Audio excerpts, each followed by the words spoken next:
They say this story brought many to tears. A mother, gravely ill, wrote 50 letters in advance for her 5-year-old daughter. Each year, from then on, her daughter would receive one. To understand how this began, we must go back a few days. The mother suddenly hired a letter-writing companion named Violet. Just as her daughter Annie grew puzzled, her mother firmly asked her to leave the room. From that day, mother no longer spent time with Annie. Instead, she stayed in her room all day with Violet. This confused Annie deeply. Why was her frail mother so insistent on writing? Why was she setting her own daughter aside? So one night, Annie secretly went to find Violet. She wanted to know who her mother was writing to. Her father had been lost in the war years ago, and also, she was desperately lonely. Her sick mother was already asleep. The servants had all gone home. The huge house felt empty with just Annie inside. Violet wouldn't tell her who the letters were for. She didn't play with her either. Instead, she gently urged Annie to go back to bed. But slowly, a bond began to form between them. Each day, before her mother started writing, Annie would visit Violet, hoping to play. But seeing her mother write day after day, Annie's feelings began to overflow. She confessed to Violet what she wanted most was to play with her mother. She even started feeling Violet was stealing her mom's time. She begged Violet to help her, to talk to her mother. She just wanted to be near her mom while she wrote, even if it meant just quietly holding her hand. It didn't seem like too much to ask, yet,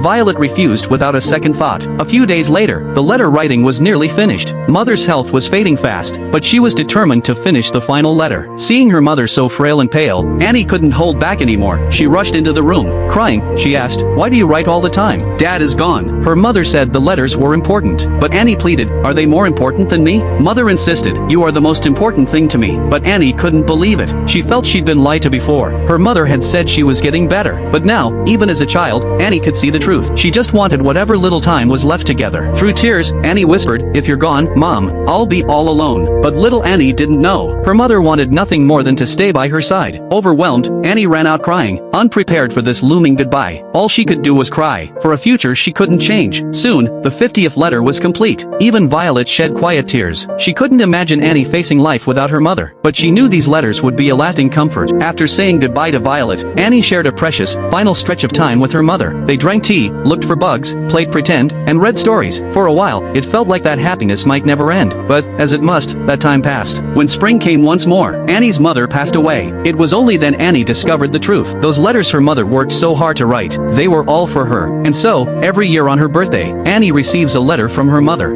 アン、10歳の誕生日おめでとう。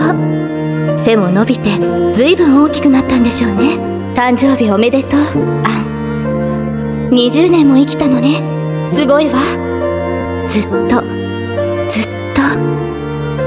見守ってるわ。As she reads each one, she finds the strength not just to live, but to live happily.